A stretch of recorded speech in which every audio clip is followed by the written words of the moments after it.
Assalamualaikum warahmatullahi wabarakatuh. Kita akan membahas iklan Pancasila dengan judul Bagaimana Pancasila menjadi Dasar Negara Republik Indonesia. Pada bab ini, Anda diajak untuk memahami konsep hakikat dan pentingnya Pancasila sebagai dasar negara. Ideologi negara atau filsafat negara Republik Indonesia dalam kehidupan bernegara. Hal tersebut penting mengingat peraturan perundang-undangan yang mengatur organisasi negara, mekanisme penyelenggaraan negara, hubungan warga negara dengan warga negara yang semua itu harus disesuaikan dengan nilai-nilai Pancasila. Oke, berikut submateri yang kita akan bahas itu adalah tugas materi, tujuan materi, konsep dan tujuan, menanyakan alasan, sumber historis, dinamika tantangan, eksistensi dan urgensi, rangkuman dan tugas. Oke, untuk pertama kita akan ke tujuan materi. Sebagaimana Anda ketahui bahwa Pancasila sebagai dasar negara yang autentik tertakjub dalam pembukaan Undang-Undang 1945. Inti esensi nilai-nilai Pancasila tersebut yaitu ketuhanan, kemanusiaan, persatuan, kerakyatan, dan keadilan sosial. Bangsa Indonesia semestinya telah dapat mewujudkan keadilan sosial bagi seluruh rakyat bagi sebagian yang dicita-citakan, tapi dalam kenyataan belum sesuai dengan harapan. Hal tersebut merupakan tantangan bagi generasi muda khususnya untuk berpartisipasi berjuang mewujudkan tujuan negara berdasarkan Pancasila agar partisipasi Anda di masa yang akan datang efektif, maka perlu peluasan dan pendalaman wawasan akademik mengenai dasar negara melalui mata kuliah pendidikan Pancasila. Setelah mempelajari bab ini, diharapkan mahasiswa dapat mengurai kompetensi dalam dasar sebagai berikut, yaitu berkomitmen menjalankan ajaran agama dalam konteks Indonesia yang berdasar pada Pancasila dan Undang-Undang Dasar Negara Republik Indonesia tahun 1945, sadar dan berkomitmen melaksanakan Pancasila, Undang-Undang Dasar Negara Republik Indonesia tahun 1945 dan ketentuan hukum di bawahnya sebagai wujud kecintaan pada tanah air. Mengembangkan karakteristik Pancasilais, karakterisasi dalam setiap 7 disiplin, tanggung jawab, peduli, santun, ramah lingkungan, gotong royong, cinta damai, responsif, dan proaktif bertanggung jawab atas keputusan yang diambil. Berdasarkan pada prinsip muasawarah dan mufakat, berkontribusi aktif dalam kehidupan berbangsa dan bernegara. Berperan serta dalam bergaulan dunia dengan menjunjung tinggi menegakkan moral dan hukum, mengidentifikasi dan mengevaluasi peraturan perundang-undangan dan kebijakan negara baik yang bersifat idealis maupun pragmatis dalam perspektif Pancasila sebagai dasar negara. Mengkritisi peraturan perundang-undangan dan kebijakan negara baik bersifat idealis maupun praktis pragmatis dalam perspektif Pancasila sebagai dasar negara. Selain itu, seseorang dengan ketaatan membayar pajak sebagai kewajiban yang harus dilaksanakan, maka ia telah berkontribusi secara konkret dalam pengamalan sila Pancasila. Tahukah Anda bahwa pada awal era reformasi 1998 muncul anggapan bahwa Pancasila sudah tidak berlaku lagi karena sebagai rezim Orde Baru? Bagaimana cara menghindari kesalahpahaman atau sesat pikir yang menghadapi sebagai generasi muda dewasa ini? Untuk itu, Anda sebagai mahasiswa perlu mempelajari kembali sejarah perumusan Pancasila yang dilaksanakan sebelum masa kemerdekaan. Selain itu, untuk memperluas wawasan Anda tentang pentingnya nilai-nilai dasar dalam satu negara, maka Anda harus melakukan aktivitas sebagai berikut. Anda dipersilakan untuk mencari nilai-nilai dasar yang menjadi acuan dan identitas nasional negara-negara selain negara Republik Indonesia. 2. Mencari model-model perwiraan nilai-nilai dasar negara bersangkutan. 3. Membandingkan nilai-nilai dasar yang dianut oleh negara-negara tersebut dengan nilai-nilai dasar yang dimiliki oleh bangsa dan Indonesia. 4. Mengkritisi nilai-nilai dasar dari negara-negara selain Indonesia tersebut dan nilai-nilai dasar bangsa Indonesia sendiri. Kemudian diskusi dengan kelompok Anda dan dibuat laporan secara tulis untuk diserahkan kepada dosen secara tertulis. Menelusuri konsep dan tujuan. Menelusuri konsep negara dan tujuan negara dan urgensi dasar negara. Anda masing-masing dipersilakan untuk mencari informasi dari berbagai sumber tentang pertama, makna dan hakikat dasar negara. 2. Tantangan yang dihadapi Pancasila sebagai dasar negara. 3. Implementasi nilai-nilai Pancasila dalam perumusan suatu kebijakan pemerintahan. kemudian diskusikan kepada teman sekelompok, dan membuat ringkasan untuk diserahkan kepada dosen. Menelusuri konsep negara. Apakah Anda pernah mendengar istilah Homo faber atau makhluk yang menggunakan teknologi? Berikutnya Homo socius, yaitu makhluk bermasyarakat, Homo economicus, makhluk ekonomi, dan istilah zoon polison atau makhluk politik. Istilah-istilah tersebut merupakan predikat yang melekat pada eksistensi manusia. Selain itu, predikat tersebut mengisyaratkan bahwa interaksi antar manusia dapat dimotivasi oleh sudut pandang, kebutuhan atau kepentingan interest masing-masing. Akibatnya, pergaulan manusia dapat bersamaan, sejalan, berbeda, atau bertentangan satu sama lainnya. Bahkan meminjam istilah Thomas Hobbes, manusia yang satu dapat menjadi serigala bagi yang lain, atau sebut Homo homini lupus. Oleh karena itu, agar terciptanya kondisi yang harmonis dan tertib dalam memenuhi kebutuhannya, dalam perjuangan kesejahteraannya, manusia membutuhkan negara. Apakah negara itu? Menurut Dipolo tahun 1975 di halaman bukunya halaman 23-25, yaitu negara adalah suatu organisasi kekuasaan yang berdaulat yang dengan tata pemerintahan melaksanakan tata tertib atas suatu umat di suatu daerah tertentu. Lebih lanjut, Dipolo mengemukakan beberapa definisi negara yang dalam hal ini menulis paparkan secara skematis sebagaimana pada gambar 3.1. Tiga unsur tersebut lazim dinyatakan sebagai unsur konstitutif. Selain unsur konstitutif, ada juga unsur lain, yaitu unsur dekretif. Dalam hal ini, pengakuan dari negara lain. Jalan dengan pengertian negara tersebut, Dipolo menyimpulkan tiga unsur yang menjadi syarat mutlak bagi adanya negara, itu unsur tempat atau daerah, wilayah atau teritori. 4. Unsur manusia atau umat, baca masyarakat, rakyat atau bangsa. 3. Unsur organisasi atau tata kerjasama atau tata pemerintahan. Definisi negara.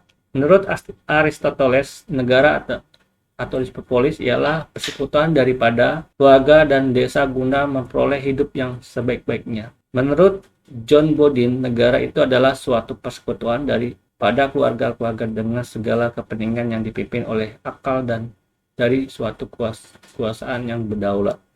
Menurut Hugo de Groot atau Grotius, yaitu negara merupakan suatu persekutuan yang sempurna daripada orang-orang yang merdeka untuk memperoleh perlindungan hukum. Menurut Bowlesby, mengartikan negara sebagai dari diri rakyat yang disusun dalam suatu organisasi politik di suatu daerah tertentu. Menurut Carlsen, yaitu negara adalah suatu susunan pergaulan hidup bersama dengan tetap paksaan. Menurut Aroid Lasky, negara sebagai suatu organisasi paksaan atau sebut corporate entertainment. Menurut Woodrow Wilson, yaitu negara merupakan rakyat yang terorganisasi untuk hukum dan wilayah tertentu, atau a people organization for law with definite priority. Bentuk negara, sistem pemerintahan, dan tujuan negara seperti apa ingin diwujudkan, serta bagaimana jalan atau cara wujudkan tujuan negara tersebut kan ditentukan oleh dasar negara yang dianut oleh negara yang bersangkutan. Dengan kaitan dasar negara akan menentukan bentuk negara, bentuk dari sistem pemerintahan, dan tujuan negara yang ingin dicapai, serta jalan apa yang ditempuh untuk mewujudkan tujuan suatu negara. Berbicara tentang negara dari perspektif tata negara, paling tidak dapat dilihat dari dua pendekatan, yaitu negara dalam keadaan diam yang fokus pengajiannya terutama kepada bentuk dan struktur organisasi negara. Yang kedua, negara dalam keadaan bergerak yang fokus pengkajiannya terutama kepada mekanisme penyelenggaraan lembaga negara, baik di pusat maupun di daerah. Pendekatan ini juga meliputi bentuk pemerintahan seperti apa yang dianggap paling tepat untuk sebuah negara. Agar memahami Anda lebih komprehensif, di bawah ini dikemukakan contoh pengaruh dasar negara terhadap bentuk negara, konsekuensi Pancasila sebagai dasar negara bagi negara Republik Indonesia. Antara lain, negara Indonesia merupakan negara kesatuan yang berbentuk republik. Pasal 1 Undang-Undang Negara Republik Indonesia 1945. Pada pasal tersebut menjelaskan hubungan Pancasila, tepatnya sila ketiga, dalam bentuk negara yang dianut oleh Indonesia, yaitu sebagai negara kesatuan, bukan sebagai negara serikat. Lebih lanjut, pasal tersebut menegaskan bahwa Indonesia menganut bentuk negara republik, bukan despot atau tuan rumah atau absolutisme pemerintahan yang sewenang-wenang. Hal tersebut menegaskan bahwa Republik Indonesia menganut demokrasi konstitusional, bukan demokrasi rakyat seperti yang terdapat pada konsep negara-negara komunis. Konsep negara republik sejalan dengan sila kedua dan keempat Pancasila, yaitu negara hukum yang demokratis. Demikian pula dalam pasal 1 ayat 2 Undang-Undang Negara Republik Indonesia 1945, kedaulatan berada di tangan rakyat dan dilaksanakan menurut Undang-Undang Dasar. Hal tersebut ditegaskan oleh Atmojo 2009 di halaman 25 bukunya, bahwa konsep negara hukum Indonesia merupakan paduan 3 unsur, yaitu Pancasila, hukum nasional, dan tujuan negara. Apabila dipelajari secara sesama uraian tersebut, maka dapat ditarik kesimpulan bahwa terdapat suatu prinsip penting yang dianut, yaitu Indonesia mengadopsi konsep negara modern yang ideal sebagaimana dikembangkan oleh Carl Simetz, yaitu Democratism First State menurut Wajono dalam Usman dan Avian tahun 1993 di halaman bukunya halaman 100. Di sisi lain, pada pasal 1 ayat 3 Undang-Undang Negara Republik Indonesia 1945 ditegaskan bahwa negara Indonesia adalah negara hukum. Prinsip tersebut mencerminkan bahwa negara Indonesia sejalan dengan sila kedua Pancasila. Anda dipersilakan mencari informasi dari berbagai sumber tentang makna atau hakikat bentuk negara dan sistem pemerintahan, kemudian analisis dan simpulkan bentuk negara, serta sistem pemerintahan yang ideal bagi bangsa Indonesia. Setelah Anda menjawab pertanyaan di atas, maka diminta mendiskusikan dengan teman sekelompok, kemudian membuat kesimpulan hasil diskusinya dan diserahkan kepada dosen. Di lain pihak, ketika pemerintahan Soekarno jatuh, muncul upaya-upaya deskonoisasi oleh penguasa Orde Baru, sehingga dikesankan seolah-olah Soekarno tidak besar jasanya dalam penggalian dan pengerumusan Pancasila. Penelusuran konsep dan tujuan negara. Para ahli berpendapat bahwa amoeba atau bintang bersel satupun hidupnya memiliki satu tujuan, apalagi manusia masih memiliki tujuan hidup. Demikian pula, suatu bangsa mendirikan negara pasti ada tujuan untuk apa negara itu didirikan secara teoretik. Ada beberapa tujuan negara, diantaranya dapat digambarkan secara sematik sebagai berikut. Tujuan negara: kekuasaan, kekuasaan dan kebesaran, keagungan sebagai tujuan negara. Berikutnya, kepastian hidup, keamanan dan ketertiban sebagai tujuan negara. Berikutnya, keadilan sebagai tujuan negara. Dan berikutnya, kesejahteraan dan kebahagiaan hidup sebagai tujuan negara. Berikutnya, kemerdekaan sebagai tujuan negara.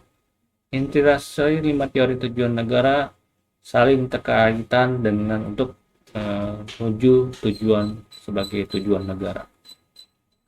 Skema di atas menggambarkan intisari 5 teori tujuan negara yang disalurkan dari Diponolo tahun 1975 di halaman bukunya 112 sampai 156. Kemudian berikut ini disajikan uraian tujuan negara dalam bentuk tabel sebagai berikut.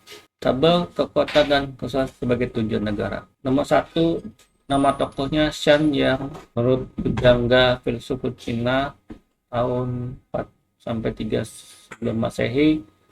Pandangannya, satu-satunya tujuan bagi raja ialah membuat negara kuat dan kekuasaan. Hal ini hanya mungkin dicapai dengan memiliki tentara yang besar dan kuat. Komentar Anda apa? Nanti ditulis. Niccolo Machiavelli tahun 1969 sampai 1527. Raja harus tahu bahwa ia senantiasa dikelilingi oleh orang-orang yang selalu mengintai kelemahan dan menunggu kesempatan menerkam atau merebut kedudukannya. Maka raja haruslah menyusun dan menambah kekuatan terus-menerus. Menurut Prevesti tahun 1844 sampai 1900, tujuan hidup umat manusia ialah menjamah tokoh pilihan dari mereka yang saling sempurna atau maha manusia atau sebut overman. Hidup ini adalah sebab kembangan, sebab memenangkan dan menaklukkan, sebab meningkatkan terus ke atas. Yang keempat, Anda dipersilakan untuk mencari tokoh lain yang memukakan teori tujuan negara dalam konteks kekuatan dan kekuasaan. Pandangannya apa, menurut tokohnya siapa, dan komentar Anda seperti apa. Oke, berikutnya, teori kepastian hidup, keamanan, dan ketertiban sebagai tujuan negara. Nama tokoh Dante Alighieri, filsuf Italia abad 13 sampai 14 Masehi, yaitu pandangannya manusia hanya dapat menjalankan kewajiban dengan baik setelah mencapai tujuan yang tinggi di dalam keadaan damai. Oleh karena itu, kedamaian menjadi kepentingan setiap orang. Raja haruslah seorang yang paling baik kemauannya dan paling besar kemampuannya, karena ia harus dapat mewujudkan keadilan di antara umat manusia. Yang kedua, Thomas Hobbes tahun 1988 sampai 1679, pandangannya perdamaian adalah unsur yang menjadi hakikat dan tujuan negara demi keamanan dan ketertiban, maka manusia melepaskan dan meleburkan kemerdekaannya ke dalam kemerdekaan umum, yaitu negara. Komentar Anda seperti apa? Theodore Roosevelt, yaitu Presiden Amerika Serikat, in case of choice between order and justice, I will be on the side of order. Apabila saya harus memilih antara ketertiban dan keadilan, maka saya akan memilih ketertiban. Menurut komentar Anda apa? Berikutnya, Anda dipersilakan untuk mencari tokoh lain yang memukakan teori tujuan negara dalam konteks kepastian hidup, keamanan, dan ketertiban. Oke, berikutnya tabel 3.3, kemerdekaan sebagai tujuan negara. Nama tokoh Herbert Spencer tahun 1820 sampai 1903. Pandangan negara itu tak lain adalah alat bagi manusia untuk memperoleh lebih banyak kemerdekaan daripada yang dimilikinya sebelum adanya negara. Jadi negara itu adalah alat untuk menegakkan kemerdekaan. Kedua, Immanuel Kant tahun 1724 sampai 1804, pandangannya kemerdekaan itu menjadi tujuan negara. Terjadinya negara itu adalah untuk membangun dan menegakkan hukum, sedangkan hukum adalah untuk menjamin kemerdekaan manusia. Hukum dan kemerdekaan tidak dapat dipisahkan. Menurut Hegel, refleksi absolut tahun 1770 sampai 1831, negara adalah suatu kenyataan yang sempurna yang merupakan keutuhan daripada pewujudan kemerdekaan manusia. Hanya dengan negara dan dalam negara manusia dapat benar-benar memperoleh kebebasan dan kemerdekaan. Komentar Anda seperti apa? Dan Anda diminta untuk dipersilakan untuk mencari tokoh lain untuk yang mengemukakan teori tujuan negara dalam konteks kemerdekaan. Tabel 3.4, teori keadilan sebagai tujuan negara. Menurut Aristoteles tahun 384 sampai 322 sebelum Masehi, pandangan negara seharusnya menjamin kebaikan hidup para warga negaranya. Kebaikan hidup inilah tujuan luhur negara. Hal ini hanya dapat dicapai dengan keadilan yang harus menjadi dasar setiap pemerintahan. Keadilan ini harus dicanangkan dengan undang-undang.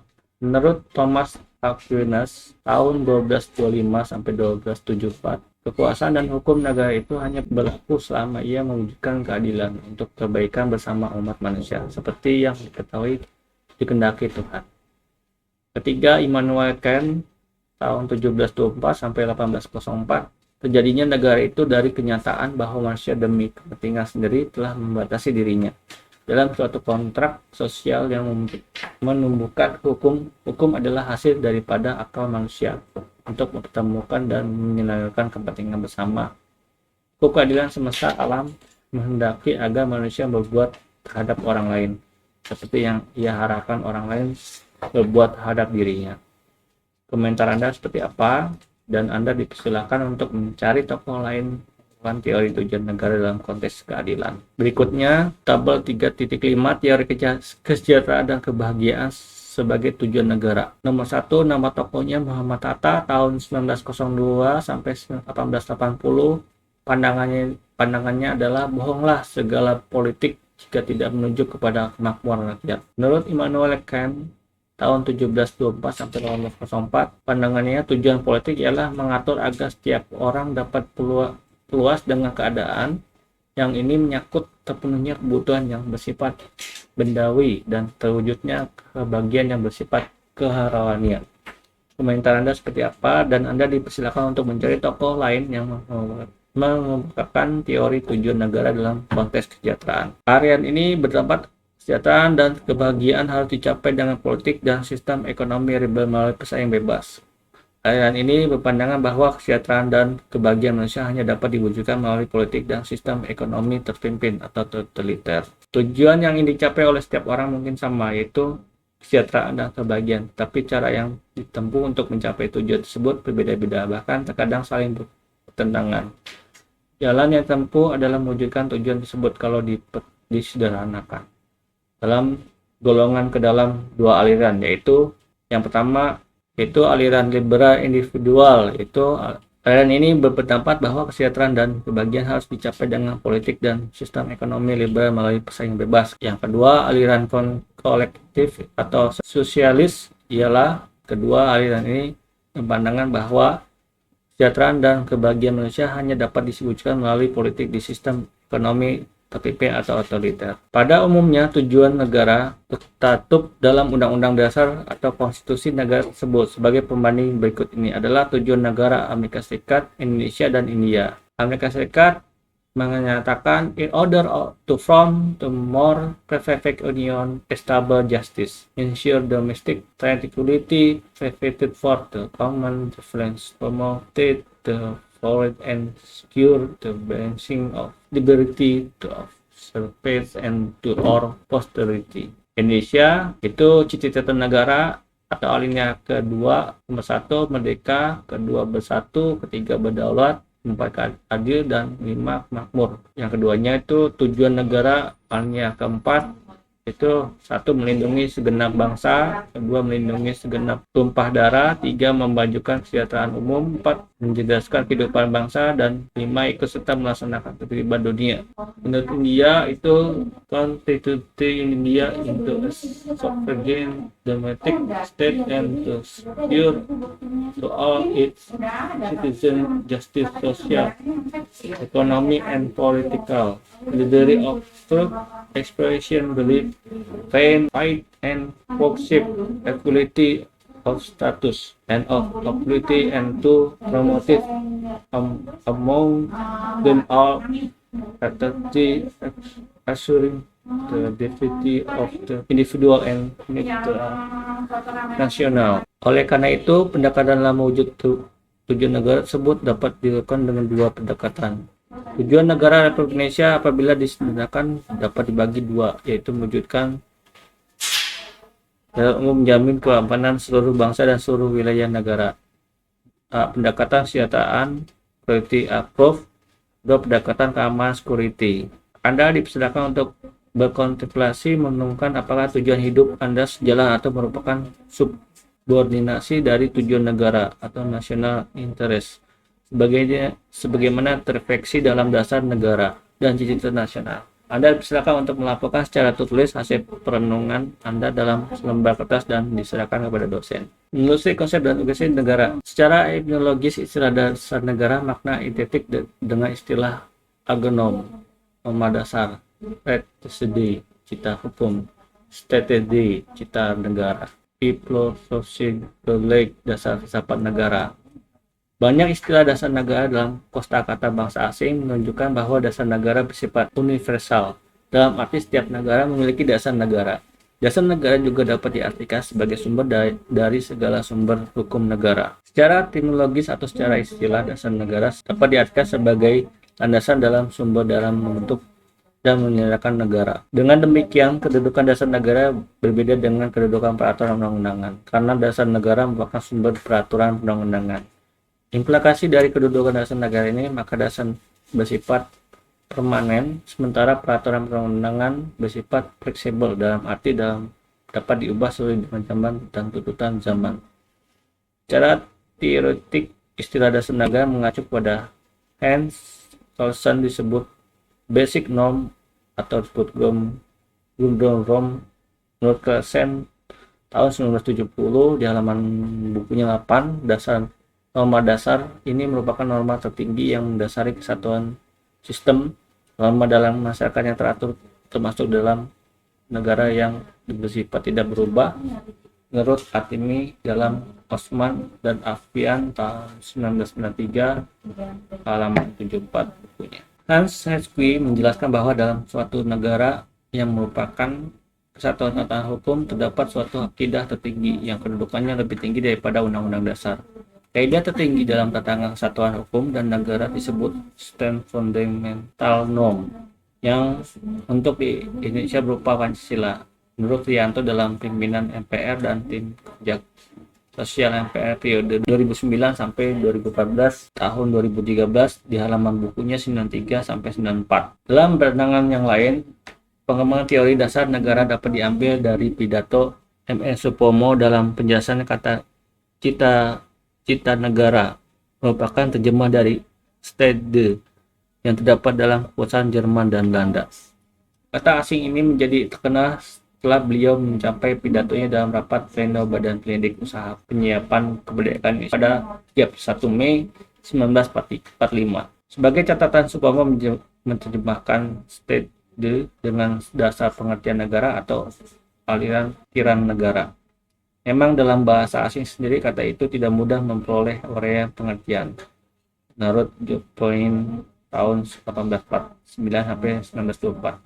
Ahli hukum tata negara dan hukum administrasi negara di Gogen, Belanda mengungkapkan dalam pidato pembukukannya kedua tahun 1893 sebagai guru besar mengungkapkan bahwa Stede dapat dilukis sebagai hakikat yang paling dalam dari negara.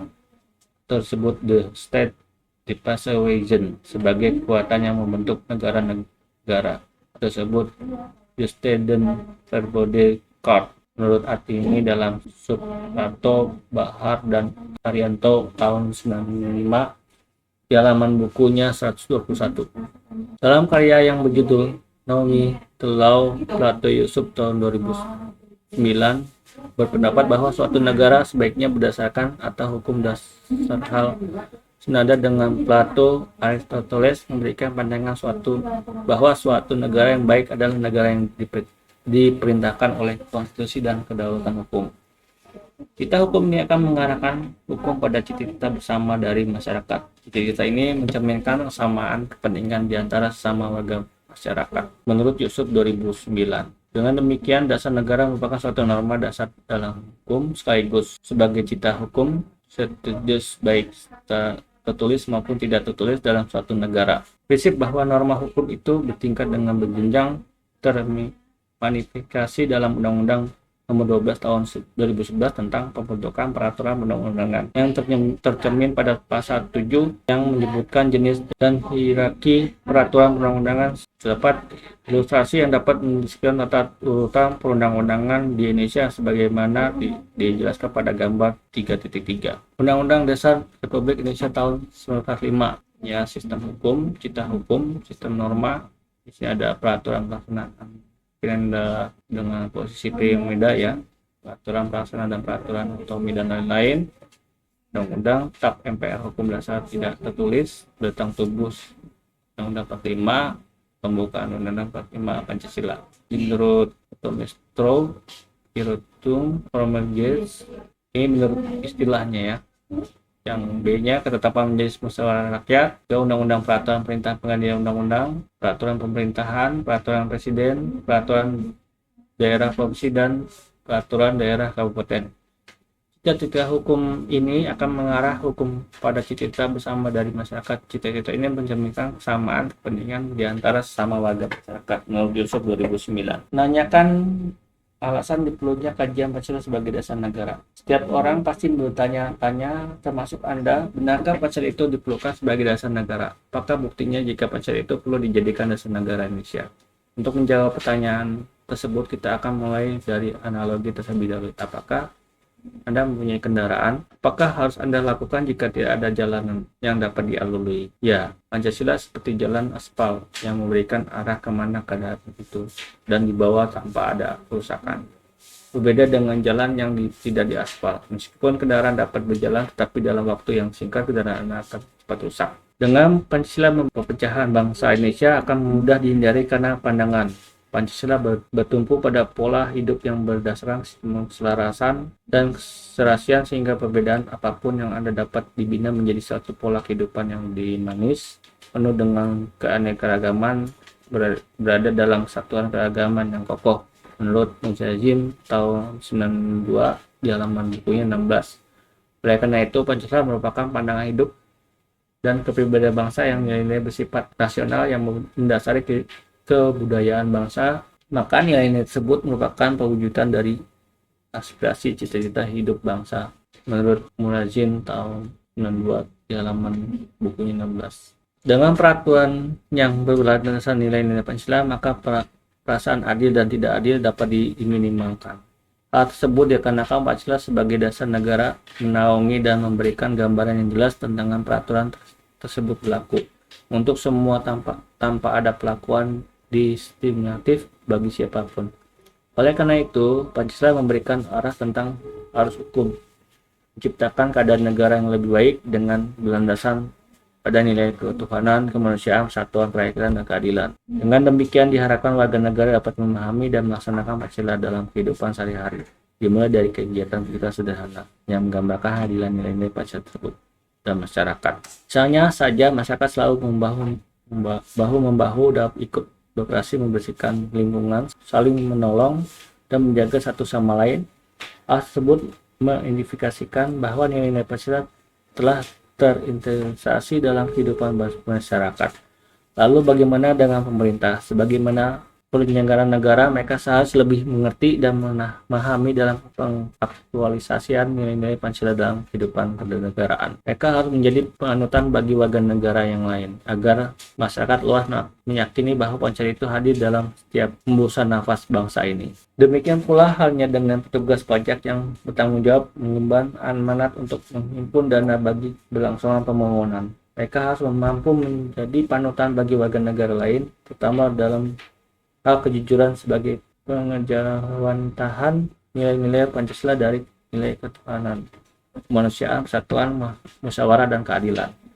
Nilai-nilai keadilan bukan hanya bagi mereka yang ada di pedesaan dengan keterbatasannya, melainkan juga orang yang ada di dalam pemerintahan, yang notabene sebagai pemangku jabatan yang berwenang merumuskan kebijakan atas nama bersama. Hal tersebut sejalan dengan pokok pikiran keempat yang menganut konstitusi logis, yaitu Undang-Undang Dasar harus mengandung isi yang mewajibkan pemerintahan dan lain-lain menyenangkan negara untuk memelihara budi pekerti, kemanusiaan yang luhur, dan memegang teguh cita-cita moral rakyat yang luhur. Pokok pikiran ini juga mengandung pengertian takwa kepada Tuhan Yang Maha Esa dan pokok pikiran manusia yang adil dan beradab, sehingga mengandung maksud menjunjung tinggi hak asasi manusia yang luhur dan budi pekerti kemanusiaan yang luhur. Ini gambar beberapa pegawai pajak memperlihatkan tapak tangan yang terlihat diberi warna dalam kegiatan pembubuhan tapak tangan berwarna di spanduk penyertaan komitmen anti gratifikasi non korupsi. Pokok pikiran keempat pembukaan Undang-Undang Dasar Republik Indonesia tahun 1945 merupakan asas moral bangsa dan negara menurut Bakri 2010. Berikutnya menggali sistem historis, sosiologi, dan politik tentang Pancasila sebagai dasar negara. Dalam rangka menggali pemahaman Pancasila sebagai dasar negara, Anda akan dihadapkan pada berbagai sumber keterangan. Sumber-sumber tersebut historis, sosiologi, dan politik berikut merupakan rincian dari sumber tersebut. Sumber yuridis Pancasila sebagai dasar negara. Secara yuridis ketatanegaraan, Pancasila merupakan dasar negara Republik Indonesia sebagaimana terdapat pada pembukaan Undang-Undang Dasar Negara Republik Indonesia tahun 1945 yang kelahirannya ditempa dalam proses kebangsaan Indonesia. Melalui Undang-Undang Dasar Negara Republik Indonesia tahun 1945 sebagai payung hukum, Pancasila perlu diaktualisasikan agar dalam politik pendemokrasiannya tidak kehilangan arah dan dapat meredam konflik yang tidak produktif. Di pimpinan MPR dan tim kerja sosialisasi MPR periode 2009 sampai 2013 di halaman bukunya 89, peneguhan Pancasila sebagai dasar negara sebagaimana terdapat pada pembukaan juga dimuat dalam ketetapan MPR nomor 18 MPR 98 tentang pencabutan ketetapan MPR nomor 2 MPR 1978 tentang pedoman penghayatan dan pengamalan Pancasila PK Prasetya Pancakarsa dan ketetapan tentang penegasan Pancasila sebagai dasar negara. Meskipun status ketetapan MPR tersebut saat ini sudah masuk dalam kategori ketetapan MPR yang tidak perlu dilakukan tindakan hukum lebih lanjut, baik karena bersifat final telah dicabut maupun telah selesai dilaksanakan, pimpinan MPR dan tim kerja sosialisasi MPR dari periode 2009 sampai 2014 di halaman bukunya di halaman 90 tahun 2013. Selain itu juga ditegaskan dalam Undang-Undang Nomor 12 Tahun 2011 tentang pembukaan undang-undang bahwa Pancasila merupakan sumber dari segala sumber hukum negara. Penempatan Pancasila sebagai sumber dari segala sumber hukum negara itu sesuai dengan pembukaan Undang-Undang Dasar Republik Indonesia tahun 1945, bahkan bahwa Pancasila ditempatkan sebagai dasar dan ideologi negara, serta sekaligus dasar filosofi bangsa dan negara, sehingga setiap materi muatan peraturan undang-undang tidak boleh bertentangan dengan nilai-nilai yang terkandung dalam Pancasila. Pimpinan MPR dan tim kerja sosialisasi MPR periode 2009 sampai 2014 di halaman bukunya 90 sampai 91 di tahun 2013. Sumber historis Pancasila sebagai dasar negara. Dalam sidang yang diselenggarakan untuk mempersiapkan Indonesia Merdeka, Rajiman meminta kepada anggota untuk menentukan dasar negara. Sebelumnya, Muhammad Yamin dan Supomo mengungkapkan pandangan mengenai dasar negara. Kemudian dalam pidato 1 Juni 1945, Soekarno menyebutkan dasar negara menggunakan bahasa Belanda. Filosofische Grondwet bagi Indonesia Merdeka. Filosofische Grondwet itulah fundament filsafat pikiran yang sedalam dan jiwa hasrat yang sebenarnya untuk di atasnya didirikan gedung Indonesia Merdeka. Soekarno juga menyebutkan dasar negara dengan istilah Weltbung atau pandangan dunia. Menurut Bahar Kusuma dan Hudawati tahun 95 di halaman bukunya halaman 63, 69 sampai 61 dan Kusuma tahun 2004 di halaman bukunya 117, 121, 128, 129. Dapat diupamakan Pancasila merupakan dasar atau landasan tempat gedung Republik Indonesia itu didirikan menurut Supomo dan kawan-kawan tahun 1969 di halaman bukunya 47. Selain pengertian diungkapkan oleh Soekarno, dasar negara dapat disebutkan pula ideologi negara, seperti dikatakan oleh Muhammad Hatta, yaitu pembukaan undang-undang karena memuat di dalam Pancasila sebagai ideologi negara beserta dua pernyataan lainnya yang menjadi bimbingan pula bagi politik negara seterusnya. Dianggap sendiri daripada hukum tata negara Indonesia. Undang-undang ialah pelaksanaan daripada pokok itu, dengan Pancasila sebagai penyeluruhannya adalah dasar mengatur politik negara dan perundang-undangan negara. Supaya terdapat Indonesia merdeka seperti diceritakan, merdeka bersatu, berdaulat, adil dan makmur. Menurut Hatta tahun 1971 di halaman 1 dan Lubis tahun 2006 di halaman 332. Pancasila sebagai dasar negara seiring juga disebut sebagai philosophical Grondwet dari negara ideologi strategi. Dalam tersebut, Pancasila digunakan sebagai dasar mengatur pemerintahan negara, atau kata lain, Pancasila digunakan sebagai dasar untuk mengatur penyelenggaraan negara. Menurut Darmahijo tahun 1991 di halaman bukunya 19. Dengan demikian, jelas kedudukan Pancasila itu sebagai dasar negara. Pancasila sebagai dasar negara dibentuk setelah menyerap berbagai pandangan yang berkembang secara demokratis dari para anggota BPUPKI dan PPKI sebagai representatif bangsa Indonesia atau pimpinan MPR dan tim kerja sosialisasi MPR periode 2009 sampai 2014 di tahun 2013 bukunya di halaman 94.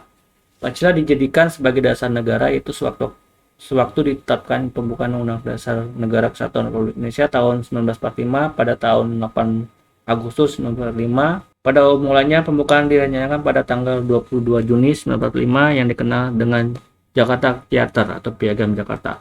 Tapi Pancasila telah lebih dahulu disusul sebagai dasar filsafat negara Indonesia Merdeka yang didirikan yaitu pada tanggal 1 Juni 1945 dalam rapat Badan Penyelidik Usaha Persiapan Pendidikan Indonesia menurut Nagoro tahun 1994 di halaman 24 di dalam bukunya. Secara ringkas, latih pimpinan MPR dan tim kerja sosialisasi MPR periode 2009 sampai 2014 tahun 2013 mengurai pokok-pokok moralitas dan haluan kebangsaan kedaulatan menurut alam Pancasila sebagai berikut. Sumber sosiologi Pancasila sebagai dasar negara. Pertama, nilai ketuhanan, regularitas sebagai sumber etika dan spiritualitas yang bersifat vertikal transendental dianggap penting sebagai fundamental etika kehidupan bernegara. Negara menurut Pancasila diharapkan dapat melindungi dan mengembangkan kehidupan beragama, sementara agama diharapkan dapat memainkan peran publik yang berkaitan dengan penguatan etika sosiologi.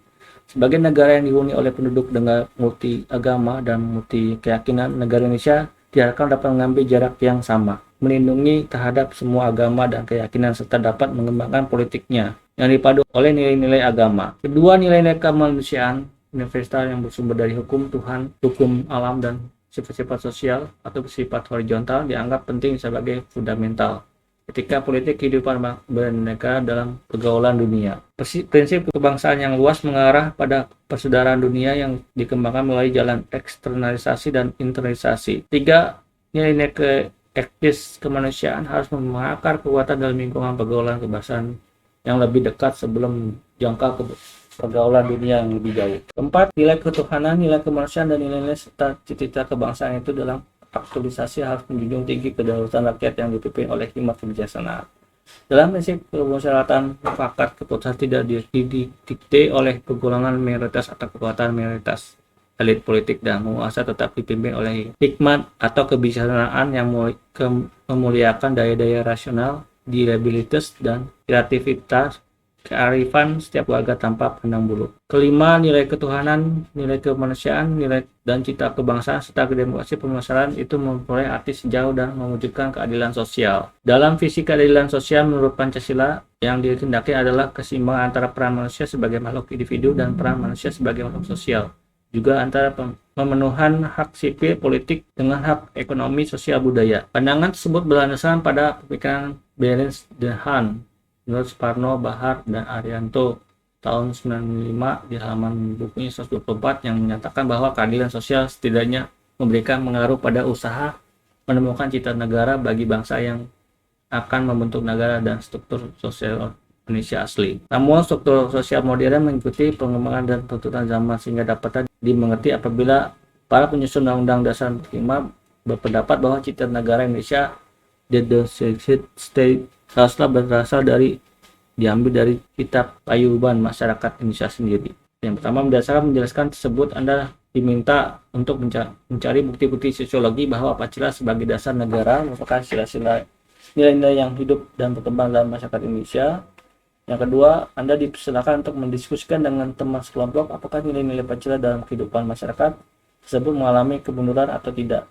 Kemudian rumuskan kesimpulan hasil diskusi tersebut untuk diserahkan kepada dosen. Berikutnya, argumen tentang dinamika Pancasila. Pancasila sebagai dasar negara lahir dan berkembang melalui suatu proses yang cukup panjang. Pada mulanya, adat istiadat dan agama menjadi kekuatan yang membentuk adanya pandangan hidup. Setelah Soekarno menggali kembali nilai-nilai luhur budaya Indonesia pada tanggal 1 Juni 1945, barulah Pancasila disuarakan menjadi dasar negara yang diresmikan pada tanggal 18 Agustus 1945. Dengan dimasukkannya sila-sila Pancasila dalam pembukaan Undang-Undang Dasar Negara Republik Indonesia tahun 1945. Dengan bersumber budaya, adat, istiadat, dan agama sebagai tongkatnya, nilai-nilai Pancasila diyakini kebenaran dan senantiasa melekat dalam kehidupan bangsa dan negara Indonesia. Pada saat berdirinya negara Republik Indonesia yang ditandai dengan dibacakannya teks proklamasi pada tanggal 17 Agustus 1945, bahasa Indonesia sepakat aturan kehidupan masyarakat berbangsa dan bernegara berdasarkan Pancasila dan Undang-Undang 45. Namun, sejak November 1945 sampai menjelang ditetapkannya dekret Presiden pada 5 Juli 59, pemerintah Indonesia mempraktikkan sistem demokrasi liberal. Setelah dilaksanakan dekret Presiden Indonesia kembali diganggu dengan munculnya paham lain. Pada saat itu, sistem demokrasi liberal ditinggalkan, perdebatan tentang dasar negara, konstitusi berakhir, dan kedudukan Pancasila diperkuat. Tetapi keadaan tersebut dimanfaatkan oleh mereka yang menghendaki perkembangan paham haluan kiri atau disebut komunis. Puncaknya adalah peristiwa pemberontakan G30 SPKI pada tahun 1965. Peristiwa ini menjadi pemicu berakhirnya pemerintahan Presiden Soekarno yang digantikan oleh pemerintahan Presiden Soeharto. Pada masa pemerintahan Presiden Soekarno, ditegaskan bahwa Pancasila sebagai dasar negara akan dilaksanakan secara murni dan konsekuen. Menyusul kemudian diterbitkan Tetap MPR nomor 2/MPR/1978 tentang pedoman pembayaran dan pengalaman Pancasila P4. Namun pemerintahan Presiden Soeharto pun akhirnya dianggap menyimpang dari garis politik Pancasila dan Undang-Undang 1945. Beliau dianggap cenderung melakukan praktik liberalisme, kapitalisme, dan mengelola negara. Pada tahun 1998 muncul gerakan reformasi yang mengakibatkan Presiden Soeharto menyatakan berhenti dari jabatannya.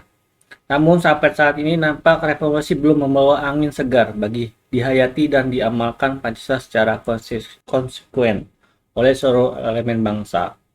Hal ini dapat dilihat dari abainya para politisi terhadap konsekuen politik yang berdasarkan nilai-nilai Pancasila dan perilaku anarkis segelintir masyarakat yang suka memaksakan kehendak kepada pihak lain. Pada tahun 2004 sampai sekarang berkembang gerakan para akademisi dengan prihati serta pencipta Pancasila yang kembali menyuarakan Pancasila sebagai dasar negara melalui berbagai kegiatan seminar kongres. Hal tersebut ditujukan untuk mengembalikan eksistensi Pancasila dan membudayakan nilai-nilai Pancasila sebagai pandangan hidup bangsa serta menegaskan Pancasila sebagai dasar negara yang guna menjadi sumber hukum dan menyelenggarakan pemerintah negara. Satu, berdasarkan uraian di atas, Anda dipersilakan untuk menyimpulkan mengapa terjadinya dinamika atau pasang surut wibawa Pancasila sebagai dasar negara. Kedua, setelah Anda menjawab pertanyaan di atas, Anda dipersilakan untuk mendiskusikan dengan teman sekelompok, kemudian membuat kesimpulan dari hasil diskusi tersebut diserahkan pada dosen. Berikutnya, argumen tentang tantangan terhadap Pancasila. Pada era globalisasi dewasa ini, banyak hal yang akan merusak mental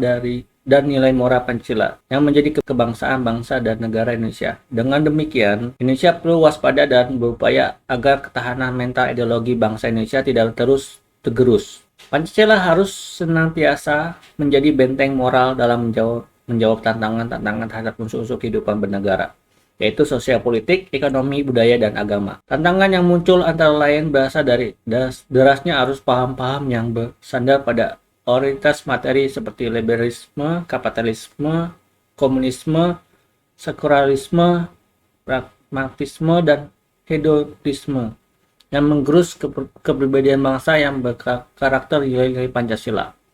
Hal ini pun dapat dilihat dengan jelas betapa paham-paham tersebut telah merusak jauh dalam kehidupan bangsa Indonesia, sehingga merupakan kultur bangsa Indonesia yang memiliki sifat religius, sopan, santun, dan gotong royong apabila ditarik benang merah terkait dengan tantangan yang melanda bangsa Indonesia sebagaimana tersebut di atas. Maka dapat diidentifikasi sebagai berikut. Yang pertama, dilihat dari kehidupan masyarakat terjadi kegamangan dalam kehidupan bernegara dalam era reformasi ini karena berubah sistem pemerintahan yang begitu cepat, termasuk digulirkannya otonomi daerah yang seluas-luasnya. Di satu pihak dan di satu pihak lain, masyarakat merasa bebas tanpa tuntutan nilai dan norma dalam kebangsaan bernegara. Akibat sering ditemukan perilaku anarkisme dilakukan oleh elemen masyarakat terhadap fasilitas publik dan aset milik masyarakat lainnya yang dipandang tidak cocok, dan dengan paham yang dianutnya, masyarakat menjadi beringas karena code of conduct yang bersumber pada nilai-nilai Pancasila mengalami degradasi. Selain itu, kondisi euforia politik tersebut dapat melemah integrasi nasional.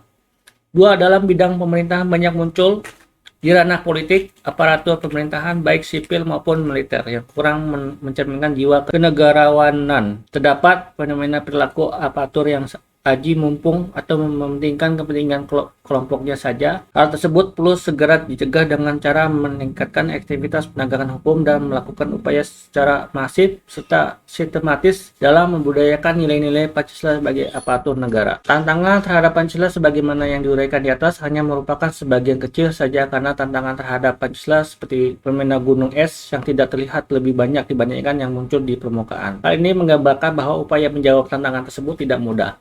Oleh karena itu, seluruh elemen masyarakat harus bahu-membahu merespons secara serius dan bertanggung jawab guna memperkokoh nilai-nilai Pancasila sebagai kaidah penuntun bagi setiap warga negara, baik yang berkiprah di sektor masyarakat maupun pemerintah. Dengan demikian, integrasi nasional diharapkan semakin kokoh dan secara bertahap bangsa Indonesia dapat mewujudkan cita-cita tujuan negara menjadi idaman seluruh bangsa, seluruh lapisan masyarakat. Satu, Anda dipersilakan untuk mendiskusikan tentang berbagai tantangan globalisasi bertentangan dengan nilai-nilai Pancasila sekaligus solusi untuk mengatasi dampak negatif globalisasi. Kedua, kemudian Anda diminta untuk membuat ringkasan hasil diskusi tersebut untuk diserahkan ke dosen. Berikutnya, mendeskripsikan esensi dan urgensi Pancasila sebagai dasar negara. Esensi dan urgensi Pancasila sebagai dasar negara. Esensi Pancasila sebagai dasar negara. Menurut Mahfud MD 2009 di halaman 16 di bukunya 17 menegaskan bahwa pemerintahan Pancasila sebagai dasar negara, bahwa konstitusi diterima dan berlakunya kaidah-kaidah penuturan dalam pembuatan kebijakan negara, terutama dalam politik hukum nasional. Sebagaimana dipahami, bahwa Pancasila sebagai legal formal telah diterima dan ditetapkan menjadi dasar dan ideologi negara Indonesia sejak tanggal 18 Agustus 1945. Penerimaan Pancasila sebagai dasar negara merupakan milik bersama akan memudahkan sebagai stakeholder bangsa dan membangun negara bangsa prinsip-prinsip konstitusional. Kebijakan umum dan politik hukum harus tetap menjaga integrasi atau kebutuhan bangsa, memiliki secara ideologi maupun secara teori. Lebih lanjut, Mahfud MD menyatakan bahwa dari Pancasila dasar negara itulah lahir sekurang-kurangnya 4 kaidah penuntun dalam pembuatan politik hukum atau kebijakan negara lain, yaitu sebagai berikut. Kebijakan umum dan politik hukum harusnya berdasarkan pada upaya membangun demokrasi, kedaulatan rakyat, dan demokrasi negara hukum sekaligus. 3. Kebijakan umum dan politik hukum haruslah didasarkan pada upaya membangun keadilan sosial bagi seluruh rakyat Indonesia. Indonesia bukanlah penganut tribalisme, melainkan secara ideologis menganut prismatika antara individualisme dan kolektivisme dengan titik berat pada kesejahteraan umum dan keadilan sosial. 4. Kebijakan umum dan politik hukum haruslah bisa didasarkan pada prinsip toleransi beragama yang berkeadaban. Indonesia bukan negara agama sehingga tidak boleh melahirkan. Kebijakan umum dan politik hukum haruslah berdasarkan pada prinsip toleransi beragama yang berkeadaban. Indonesia bukan negara agama sehingga tidak boleh melahirkan kebijakan atau politik hukum yang berdasar atau didominasi oleh satu agama tertentu atas nama apapun. Tapi Indonesia juga bukan negara sekuler yang hampa agama sehingga setiap kebijakan atau politik hukumnya harus dijiwai oleh ajaran berbagai agama yang bertujuan mulia bagi kemanusiaan. Di sisi lain, pada penjelasan pasal 2 tersebut dinyatakan bahwa Pancasila sebagai dasar dan ideologi negara sekaligus dasar fisiologi negara sehingga setiap materi muatan peraturan perundang-undangan tidak boleh bertentangan dengan nilai-nilai terkandung dalam Pancasila. Pancasila sebagai dasar negara menurut pasal 2 ayat Undang-Undang Republik Indonesia nomor 12 tahun 2011 tentang pembukaan peraturan perundang-undangan merupakan sumber dari segala sumber negara hukum. Pancasila adalah substansi esensi yang mendapatkan kedudukan formal yuridis dalam pembukaan Undang-Undang Dasar Negara Republik Indonesia tahun 1945. Oleh karena itu, rumusan Pancasila sebagai dasar negara adalah sebagaimana terdapat dalam Undang-Undang Dasar Negara Republik Indonesia tahun 1945. Rumusan Pancasila yang menyimpang dari pembukaan secara jelas merupakan perubahan secara tidak sah atau pembukaan Undang-Undang Dasar Negara Republik Indonesia tahun 1945 menurut kalian 2000 di halaman bukunya 91 sampai 92. Kedudukan Pancasila sebagai dasar negara dapat dirinci sebagai berikut. Yang pertama, Pancasila sebagai dasar negara adalah sumber dari segala sumber tertib hukum Indonesia. Dengan demikian, Pancasila merupakan asas kerohanian hukum Indonesia yang dalam permukaan Undang-Undang Negara Republik Indonesia dijelmakan lebih lanjut ke dalam 4 pokok pikiran. Yang kedua, meliputi suasana kebatinan menurut Gilles Ketigung dari Undang-Undang 1945. Ketiga, mewujudkan cita-cita hukum bagi dasar negara, baik hukum dasar tertulis maupun tidak tertulis. 4. Mengandung norma mengharuskan undang-undang mengandung isi yang mewajibkan pemerintah dan lain-lain menyelenggarakan negara termasuk penyelenggara partai dan golongan fungsional. Memegang tumbuh cita-cita moral rakyat yang luhur. 5. Merupakan sumber semangat abadi Undang-Undang 1945 bagi penyelenggara negara para pelaksana pemerintahan. Hal tersebut dapat dipahami karena semangat tersebut adalah penting bagi pelaksana dan penyelenggara negara karena masyarakat senantiasa tumbuh dan berkembang seiring dengan perkembangan zaman dan dinamika masyarakat. Menurut Kailan 2000 di bukunya di halaman 198 sampai 199. Rumusan Pancasila secara imperatif harus dilaksanakan oleh rakyat Indonesia dalam kehidupan berbangsa dan bernegara. Setiap sila Pancasila merupakan salah satu yang integral, yang saling mengendalikan dan saling mengunci. Ketuhanan dijunjung tinggi dalam kehidupan bernegara, tetapi diletakkan dalam konteks negara kekeluargaan yang egaliter, yang mengatasi paham perseorangan dan bergolongan, selaras dan visi kemanusiaan yang adil dan beradab. Persatuan kebangsaan, demokrasi permusyawaratan yang menekankan konsensus, serta keadilan sosial bagi seluruh rakyat Indonesia menurut pimpinan MPR dan tim kerja sosial MPR periode 2009-2014 di tahun 2013 di halaman 88 di bukunya. Ada dipersilakan untuk mencari informasi dari berbagai sumber tentang esensi Pancasila sebagai dasar negara Indonesia, kemudian diskusi dengan teman sekelompok Anda, dan membuat ringkasan untuk diserahkan kepada dosen. Urgensi Pancasila sebagai dasar negara. Soekarno melukis urgensi Pancasila bagi bangsa Indonesia secara ringkas tetapi meyakinkan sebagai berikut. Pancasila adalah Waltang Hong. Satu dari falsafah Pancasila adalah satu alat pemersatu bangsa yang juga pada hakikatnya satu alat mempersatukan dalam perjuangan melenyapkan segala penyakit yang telah dilawan berpuluh-puluh tahun, yaitu terutama imperialisme.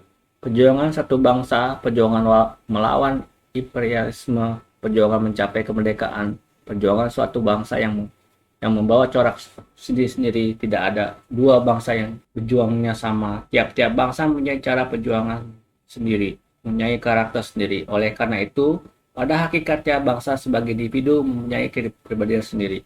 Kepribadian yang terwujud dalam berbagai hal, dalam kenyataan, dalam perekonomiannya, dalam watak dan lain-lain sebagainya. Menurut pimpinan MPR dan tim kerja sosialisasi MPR periode 2009 sampai 2014, di tahun 2013 di bukunya di halaman 94 sampai 95. Untuk memahami urgensi Pancasila sebagai dasar negara dapat menggunakan dua pendekatan, yaitu institusional atau kelembagaan dan humanis atau personal sumber daya manusia. Pendekatan institusional yaitu membentuk dan menyelenggarakan negara yang bersumber pada nilai-nilai Pancasila sehingga negara Indonesia memenuhi unsur-unsur sebagai negara modern yang menjamin terwujud tujuan negara atau terpenuhnya kepentingan nasional atau national interest yang bermuara pada terwujudnya masyarakat adil dan makmur. Sementara human realities terletak pada dua aspek, yaitu orang-orang yang memegang jabatan dalam pemerintahan atau aparatur negara yang melaksanakan nilai Pancasila secara murni dan konsekuen di dalam pemenuhan tugas dan tanggung jawabnya.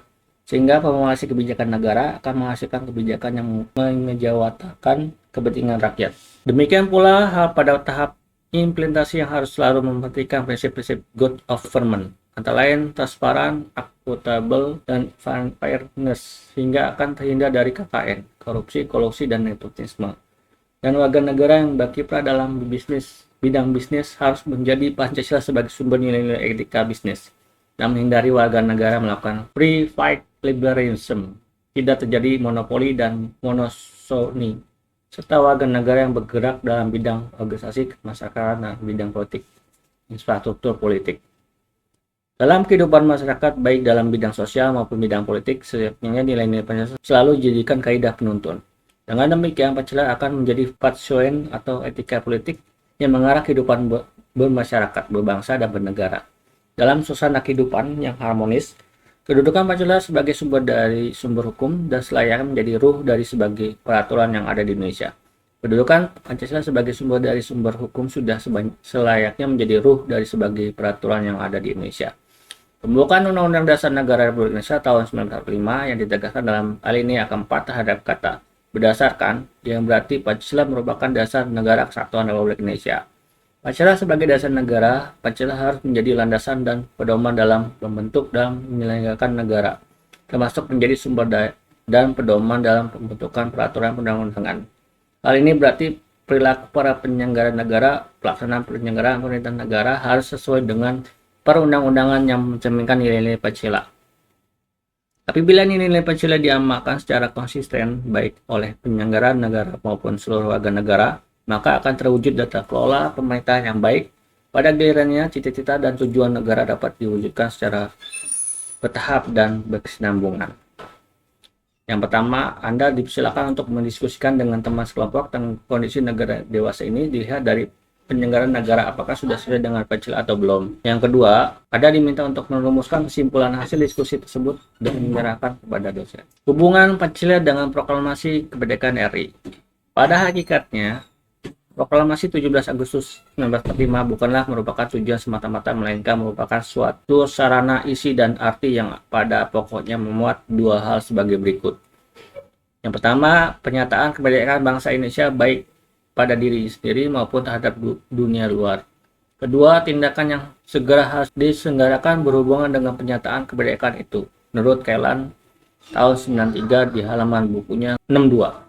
Setelah proklamasi dibacakan pada tanggal 17 Agustus 45, kemudian keesokan harinya, yaitu tanggal 18 Agustus 45, disusun satu naskah Undang-Undang Dasar yang di dalam pembukaan Undang-Undang 45, tepatnya pada alinea ketiga, terdapat pernyataan kemerdekaan yang dinyatakan oleh Indonesia. Maka ditentukan letak dan sifat hubungan antara proklamasi kemerdekaan 17 Agustus dengan pembukaan Undang-Undang 1945 sebagai berikut.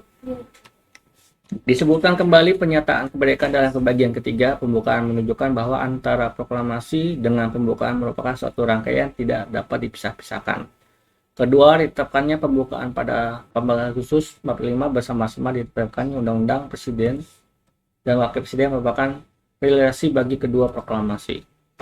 Ketiga, pembukaan hakikatnya merupakan penyataan kemerdekaan yang lebih rinci dari adanya cita-cita luhur yang menjadi semangat pendorong ditegakkannya kemerdekaan dalam bentuk negara Indonesia merdeka, berdaulat, bersatu, adil, dan makmur dengan berdasarkan asas keharmonian Pancasila. Yang D, dengan demikian sifat hubungan antara pembukaan dan proklamasi itu memberikan penjelasan terhadap dilaksanakan proklamasi 17 Agustus 45, memberikan penegasan terhadap dilaksanakan proklamasi 17 Agustus 45, dan memberikan pertanggungjawaban terhadap dilaksanakannya proklamasi 17 Agustus 1945 menurut Kailan tahun 93 di halaman bukunya 62-64. Pembukaan Undang-Undang 45 di atas masih ada dasar-dasar pokok bagi dasar yang dinamai kaidah negara fundamental atau disebut stand fundamental norm.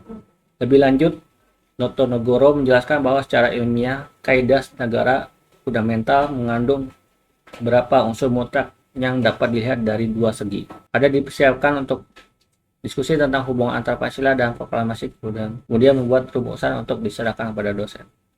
Hubungan Pancasila dengan pembukaan Undang-Undang 45. Menurut Notonegoro tahun 1982 di halaman bukunya 24-26 menegaskan bahwa Undang-Undang Dasar tidak merupakan peraturan hukum yang tertinggi.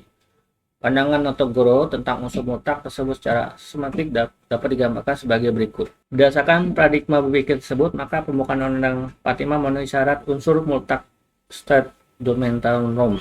Itu tergambar dari skema berikut. Unsur mutlak state fundamental dari segi terjadinya ditentukan oleh pembukaan negara, berjelma dalam bentuk penyataan lahir sebagai kehendak pembentukan negara mengenai dasar-dasar negara yang dibentuk. Kedua, dari segi isinya membuat dasar-dasar negara yang dibentuk, asas kerohanian negara, asas politik negara, tujuan negara, memuat ketentuan diadakan undang-undang negara. Berdasarkan pemaparan tersebut, maka dapat disimpulkan bahwa hubungan Pancasila dengan pembukaan Undang-Undang 45 antara lain sebagai berikut. Pembukaan Undang-Undang 45 memenuhi syarat sebagai state fundamental norm. Dari segi terjadinya ditentukan oleh PPKI sebagai bentuk negara. Dalam alinea 3 dinyatakan maka rakyat Indonesia menyatakan dengan ini kemerdekaannya. Dari segi isi memuat dasar-dasar negara dibentuk asas kerohanian negara itu Pancasila pada alinea 4 dengan berdasarkan ketuhanan. Asas politik negara itu kedaulatan rakyat alinea 2 dan 4.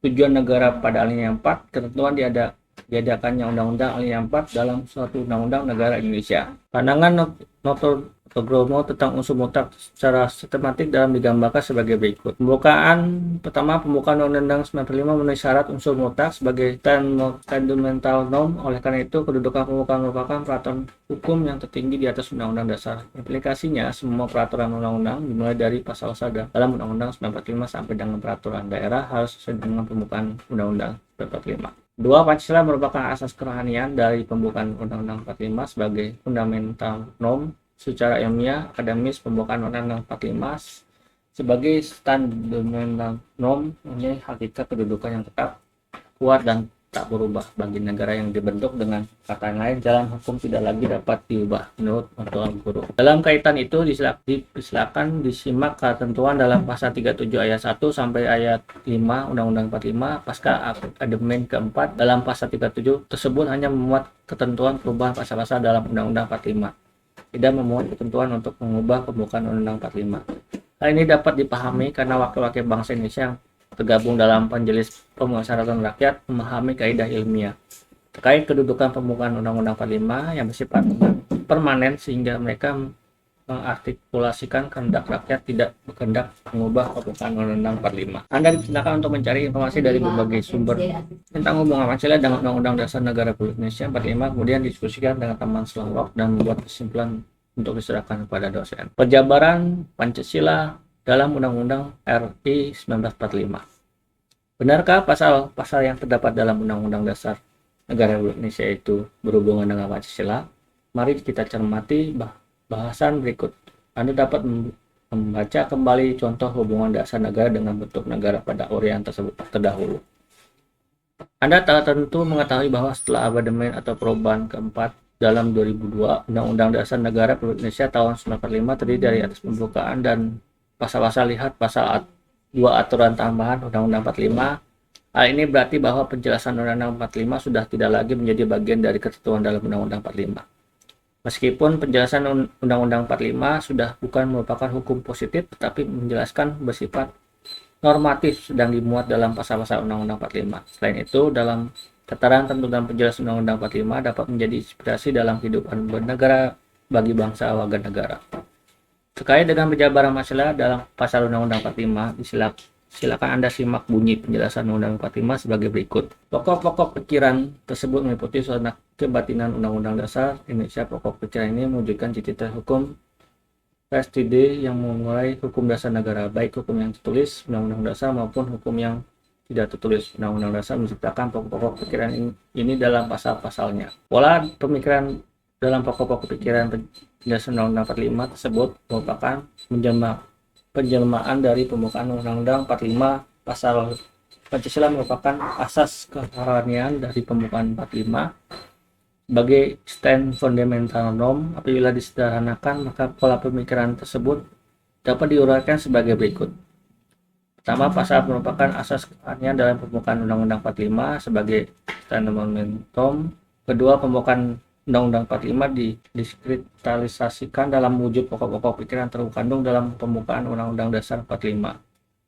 Yang ketiga, pokok-pokok pikiran terkandung dalam pembukaan Undang-Undang 45 terjemah dalam pasal Undang-Undang 45. Dalam kaitan dengan penjabaran Pancasila dalam pasal Undang-Undang 45, perlu Anda ingat kembali uraian terdahulu yang mengungkapkan prinsip bahwa Pancasila merupakan nilai-nilai dasar yang sifatnya permanen dan artinya secara ilmiah akademis terutama menurut ilmu hukum tidak dapat dirubah karena merupakan asas keharmonian atau nilai inti dari pembukaan Undang-Undang 45 sebagai kaidah negara yang fundamental. Untuk mengimplementasikan nilai-nilai dasar Pancasila dalam kehidupan praksi bernegara, diperlukan nilai-nilai instrumental yang berfungsi sebagai alat untuk mewujudkan nilai dasar. Adapun nilai instrumental dari Pancasila sebagai nilai dasar adalah pasal-pasal dalam Undang-Undang 45. Oleh karena itu, kedudukan pasal-pasal berbeda dengan kedudukan Pancasila dengan pembukaan Undang-Undang 45. Implementasi pasal Undang-Undang 45 tidak bersifat permanen, artinya dapat diubah berdasarkan ketentuan dalam pasal 37 ayat 1 sampai dengan ayat 5 Undang-Undang 45. Perlu Anda pahami bahwa setiap pasal Undang-Undang 45 tidak sepenuhnya mengejawantahkan nilai dari suatu nilai dalam sila dalam Pancasila secara utuh. Di sisi lain, suatu pasal dalam Undang-Undang 45 dapat mencerminkan sebagai nilai yang terkait dengan beberapa sila dalam silanya. Hal tersebut dapat dipahami karena pasal-pasal Undang-Undang 45 sebagai nilai instrumental dapat terkait dengan satu bidang kehidupan atau terkait dengan beberapa bidang kehidupan bangsa secara integral. Di sisi lain, nilai-nilai Pancasila antara lain sila pertama dengan sila lainnya tidak terpisah, melainkan merupakan satu kesatuan yang utuh dan harmonis. Beberapa contoh penjabaran Pancasila dalam pasal Undang-Undang 45 dapat ditabel sebagai berikut. Nilai dasar Pancasila, sila 1. Nilai instrumental, pasal-pasal Undang-Undang 45. Pasal 28E ayat 1, pasal 29 dan pasal lain. Sila 2, pasal 1 ayat 3, pasal 26 ayat 1 dan ayat 2, pasal 27 ayat 1 dan ayat 2, pasal 26A, 26B, 26C, 26D, 26F, 26J, dan pasal lainnya. Pasal nilai sila ketiga, pasal 25A, pasal 27 ayat 3, pasal 30 ayat 1 sampai dengan ayat 5 dan pasal lainnya. Nilai sila 4, pasal 1 ayat 1 dan ayat 2, pasal 2 ayat, pasal 3, pasal 4, pasal 7, pasal 19, pasal 22C, pasal 22E dan pasal lainnya.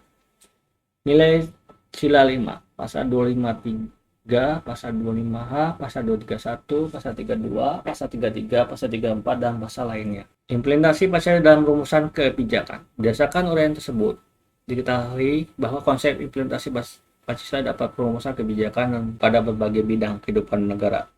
Sudah barang tentu konsep-konsep yang diuraikan berikut ini bukan merupakan konsep yang mutlak, melainkan merupakan konsep dasar sebagai bahan diskusi. Bidang politik. Pernahkah Anda lihat rapat rukun warga di tempat tinggal Anda? Apa yang biasanya terjadi dalam rapat tersebut? Pasti Anda melihat sekumpulan orang atau beberapa orang yang berkumpul dan membicarakan masalah yang dihadapi di daerah dalam musyawarah. Seperti itulah implementasi Pancasila dalam perumusan kebijakan politik terjadi di lingkungan tempat tinggal mereka. Merumuskan kebijakan bukan dengan suara terbanyak, melainkan saling memberikan, saling menerima argumen dan peserta musyawarah. Dengan demikian, Kepentingan masyarakat secara keseluruhan akan lebih diutamakan dalam kebijakan yang dirumuskan. Implementasi Pancasila dalam rumusan kebijakan pada bidang politik dapat ditransformasikan melalui sistem politik yang bertumpu pada asas kedaulatan rakyat berdasarkan konstitusi mengacu pada pasal 1 ayat 2 ayat Undang-Undang 45. Implementasi asas kedaulatan rakyat dapat dalam sistem politik Indonesia baik pada sektor struktur maupun infrastruktur politik dibatasi oleh konstitusi. Hal ini yang menjadi hakikat dan konstitusionalisme. Apakah wewenang semua komponen dalam sistem politik diatur dan dibatasi oleh Undang-Undang Dasar dengan maksud agar tidak terjadi penyalahgunaan kekuasaan oleh siapapun. Dengan demikian, pejabat politik akan terhindar dari perilaku sewenang-wenang dalam merumuskan dan mengimplementasikan kebijakan publik, dan sektor masyarakat pun akan terhindar dari pembuatan anarkis dalam memperjuangkan haknya. Beberapa konsep dasar implementasi nilai-nilai Pancasila dalam bidang politik dalam dikemukakan sebagai berikut. Sektor struktur politik. Adapun yang dimaksud struktur politik adalah semua lembaga pemerintah seperti legislatif, eksekutif, yudikatif, dan lembaga perintah lainnya, baik di pusat maupun daerah. Suatu lembaga pemerintah menjalankan tugas yang fungsinya sebagai batas kewenangan yang ditentukan dalam Undang-Undang Dasar dan peraturan perundang-undangan lainnya. Semua lembaga pemerintah menjalankan tugas dan fungsinya sesuai dengan batas kewenangan yang ditentukan dalam undang-undang peraturan undang-undang lainnya. Kebijakan publik tersebut harus mengakomodasi input atau aspirasi masyarakat melalui infrastruktur politik sesuai dengan mekanisme atau prosedur yang telah ditentukan dalam peraturan undang-undang dalam menentukan substansi, prosedur, formulasi, dan implementasi kebijakan publik. Semua lembaga pemerintah harus bertumpu pada nilai-nilai Pancasila sebagai dasar negara. Lembaga pemerintah tersebut berfungsi memformulasikan, mengimplementasikan, dan mengevaluasi kebijakan publik dalam batas kewenangan masing-masing. Di samping substansi kebijakan publik tersebut harus merupakan terjemahan atau mengartikulasi kepentingan masyarakat. Pemerintah juga harus melindungi, memajukan, menegakkan, dan memenuhi hak asasi sesuai dengan ketentuan dalam pasal 28 ayat 1, 28I ayat 4 Undang-Undang Dasar 1945. Sektor masyarakat. Nilai-nilai Pancasila akan menuntut masyarakat ke pusat inti, kesadaran akan pentingnya harmoni dalam kontinum antara sadar terhadap hak asasinya dari satu sisi dan kesadaran terhadap kewajiban atas asasinya di sisi lain sesuai dengan ketentuan dalam pasal 28J ayat 1 dan ayat 2 Undang-Undang Dasar 1945. Bidang ekonomi. Apakah Anda masih melihat koperasi di daerah sekitar tempat tinggal Anda? Apakah koperasi sedang sebagai badan usaha masing-masing berfungsi untuk meningkatkan kesejahteraan rakyat? Apakah Anda tertarik untuk mendirikan atau memasukkan menjadi anggota koperasi? Memang bentuk badan usaha dalam sistem ekonomi nasional bukan hanya koperasi, melainkan juga ada bentuk badan usaha milik perorangan atau swasta dan badan usaha milik negara. Tiga bentuk badan usaha tersebut diakui keberadaannya bahkan menempati posisi yang sama. Pentingnya dalam meningkatkan ekonomi nasional yang meningkatkan kesejahteraan rakyat. Namun bentuk badan usaha koperasi terkesan mendapatkan perhatian yang lebih besar berdasarkan pasal 33 ayat 1 Undang-Undang 1945. Di sisi lain, apabila dicermati ketentuan dari dalam pasal 33 ayat 2 dan ayat 3 Undang-Undang Dasar 1945, maka badan usaha milik negara juga menempati posisi yang strategi dalam meningkatkan ekonomi nasional dan meningkatkan kesejahteraan rakyat. Padahal apabila dicermati ketentuan dalam pasal 27 ayat 2, maka terasa bahwa bentuk badan usaha milik swasta juga menempati kedudukan yang strategis dalam meningkatkan ekonomi nasional dan kesejahteraan rakyat. Inti dari kesatuan dalam pasal tersebut adalah bahwa APBDWN sebagai wujud dari pengelolaan keuangan negara ditetapkan setiap tahun dengan undang-undang dan dilaksanakan secara terbuka dan bertanggung jawab untuk sebesar-besarnya kemakmuran rakyat. Selain itu, mengacu pada ketentuan dalam pasal 37 ayat 1, 2, 3, dan ayat 4 Undang-Undang Dasar 45, negara Indonesia berkewajiban mengembangkan sistem jaminan sosial, memberdayakan masyarakat yang lemah, serta memelihara kelompok marginal, khususnya fakir miskin dan anak telantar. Mungkin dalam pemikiran Anda terbesit bahwa ketentuan dalam pasal 27 ayat 2 terasa paradok dengan ketentuan dalam pasal 233, khususnya ayat 1, 2, 3, dan 4. Kedua prinsip dalam dua pasal tersebut ibarat kontinum dari kiri atau sosialisme ke kanan atau kapitalisme atau liberalisme, yang di tengahnya ada titik keseimbangan. Titik keseimbangan tersebut akan ditentukan oleh DPR bersama Presiden sebagaimana diatur dalam pasal 23 ayat 1 dan ayat 2 Undang-Undang 45. Spirit yang terkandung dalam pasal 33, pasal 27 ayat 2 dan pasal 33 ayat 1, 2, 3, 4, dan 5 serta pasal 34 Undang-Undang 45 ada ekspresi dalam jiwa nilai-nilai Pancasila sebagai dasar negara dalam bidang ekonomi. Beradaan ketiga bentuk badan swasta di samping usaha perseorangan, yaitu badan usaha milik perorangan swasta atau koperasi dan badan usaha milik negara, merupakan cerminan kebudayaan manusia Indonesia yang terpancar terutama dari nilai sila kelima yang lebih bertumpu pada sosialitas dan sila kedua yang lebih bertumpu pada individual terkait sistem perekonomian. Sudah barang tentu prinsip-prinsip nilai-nilai sila kelima dan sila kedua dalam sistem perekonomian tersebut tidak terlepas dari nilai-nilai sila lainnya dalam Pancasila. Sebagai bahan pembandingan atas uraian tersebut, berikut adalah pandangan menurut Mumberto dalam Osman Ari Alfian tahun 93 di halaman bukunya 240-241 mengenai 5 prinsip pembukaan ekonomi yang mengacu kepada nilai Pancasila, yaitu sebagai berikut. 1. Ketuhanan yang Maha Esa. Roda perekonomian digerakkan oleh rangsangan-rangsangan ekonomi, sosial, dan moral. Kedua, kemanusiaan yang adil beradab. Ada kehendak kuat dari seluruh masyarakat untuk mewujudkan pemerataan sosial egalitarias sesuai asas-asas kemanusiaan. Ketiga, persatuan Indonesia. Prioritas kebijakan ekonomi adalah penciptaan perekonomian nasional yang tangguh, dan hal ini berarti nasionalisme menjiwai setiap kebijakan ekonomi. Keempat, kerakyatan yang dipimpin oleh hikmat kebijaksanaan dalam permusyawaratan atau perwakilan. Itu kooperasi merupakan suku guru perekonomian dan merupakan bentuk saling konkret dalam usaha bersama. Kelima, keadilan sosial bagi seluruh rakyat Indonesia.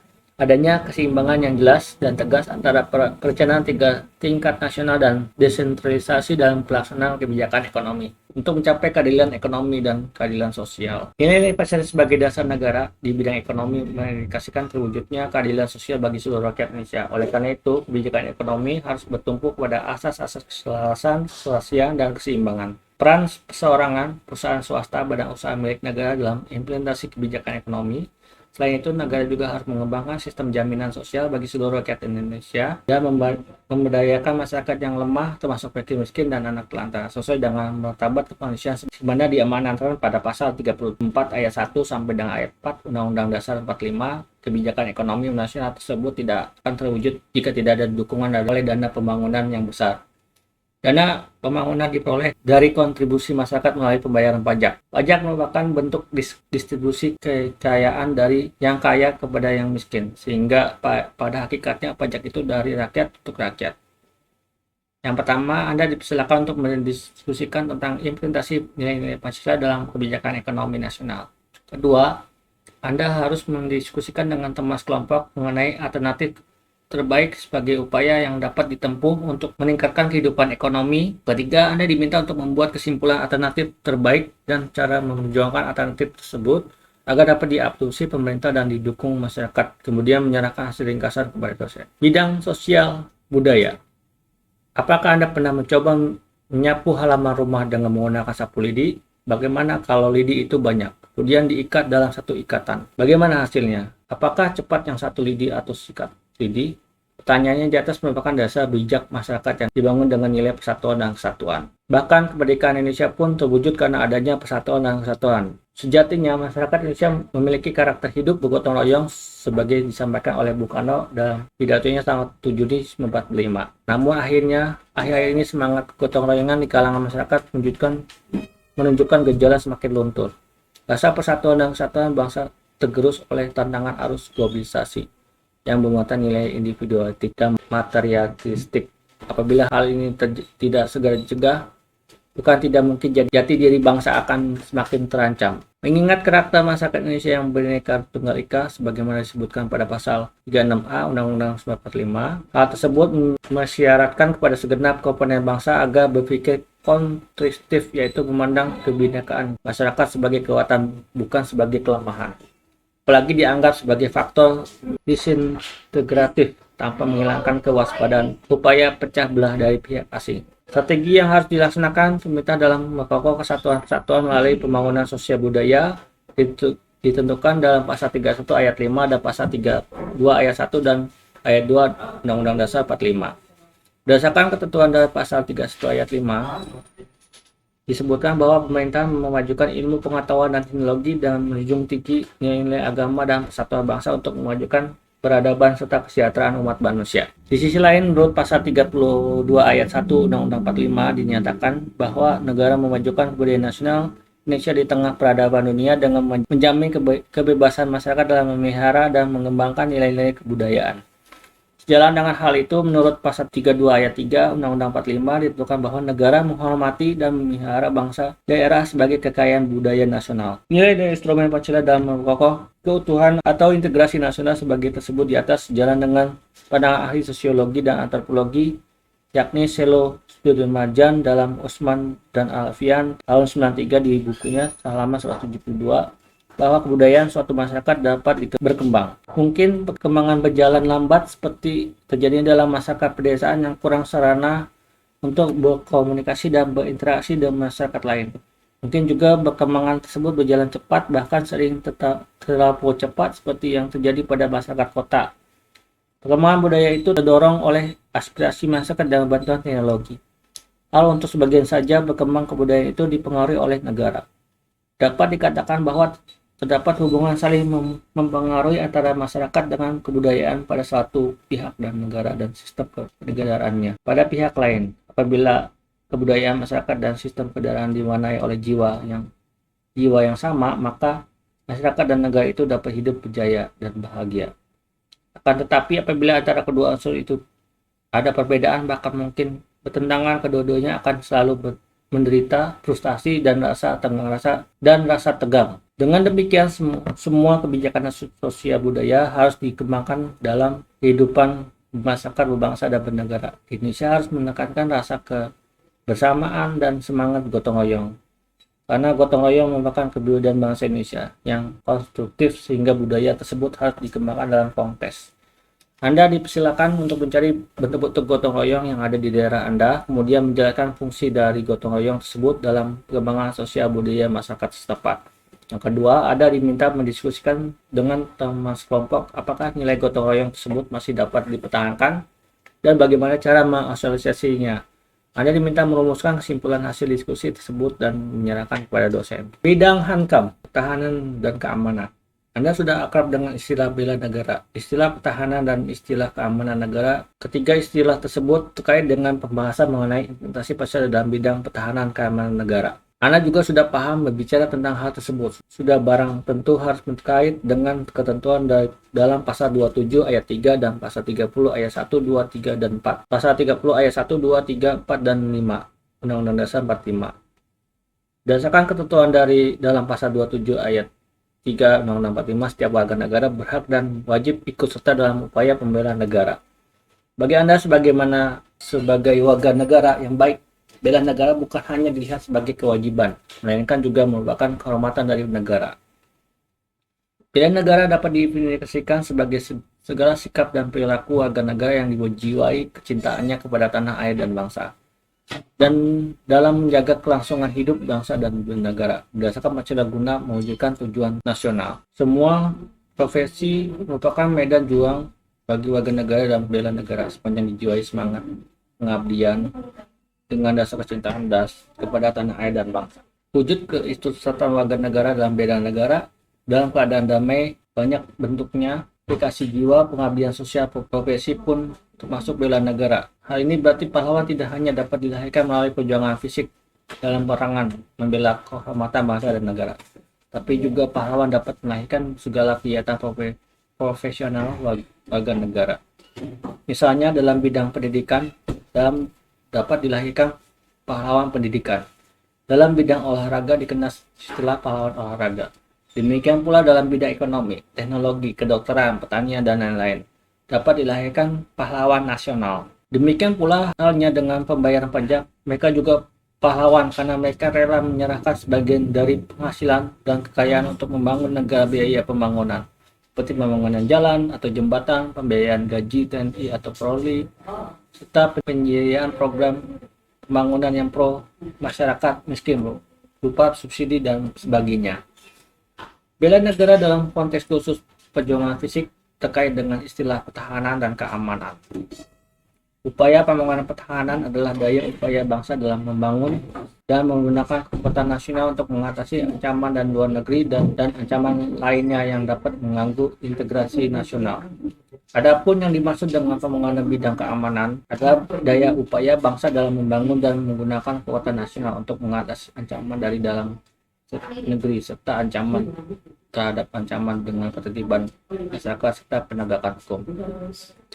Bagaimana dikembangkan para orang yang di atas bahwa interpretasi dinilai Pancasila dalam bidang pertahanan keamanan terkait dengan nilai instrumen sebagai terkandung pada pasal 30 ayat 1, 2, 3, 4, dan 5 Undang-Undang Dasar 45. Prinsip-prinsip yang merupakan nilai instrumen Pancasila dalam bidang pertahanan keamanan sebagaimana terkandung dalam pasal 30 Undang-Undang Dasar 45 dapat dijelaskan sebagai berikut. Kedudukan warga negara dalam pertahanan dan keamanan berdasarkan pasal 30 ayat 1 Undang-Undang 45, tiap-tiap warga negara berhak dan wajib ikut serta pertahanan dan keamanan negara. Kedua, sistem pertahanan dan keamanan adapun sistem pertahanan dan kenyamanan yang dianut adalah sistem pertahanan dan keamanan rakyat semesta yang lazim diangkat Sihamarata dalam Sihamarata Tentara Nasional Indonesia, TNI, dan Kepolisian Negara Republik Indonesia, Polri, merupakan kekuatan utama, sedangkan rakyat sebagai kekuatan pendukung. Tugas pokok TNI terdiri dari atas Angkatan Darat, Angkatan Laut, Angkatan Udara sebagai alat negara dan tugas pokok mempertahankan, melindungi, dan memelihara keutuhan dan kedaulatan negara. Tugas pokok Polri sebagai alat negara yang menjaga keamanan, ketertiban masyarakat, mempunyai tugas pokok melindungi, mengayomi, melayani masyarakat, dan serta menegakkan hukum.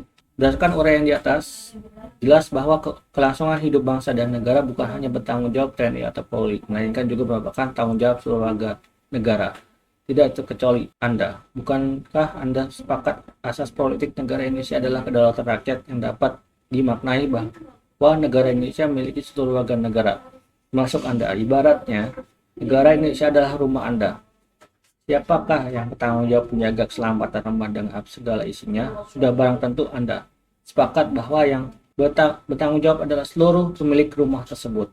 Berdasarkan analogi rumah tersebut, maka logisnya, apabila seluruh warga negara merasa bertanggung jawab dalam bidang pertahanan keamanan negara, itu pertahanan dan keamanan negara. Satu, berdasarkan uraian di atas, Anda dipersilakan untuk mengembangkan kegiatan mahasiswa yang dapat kategorikan bela negara.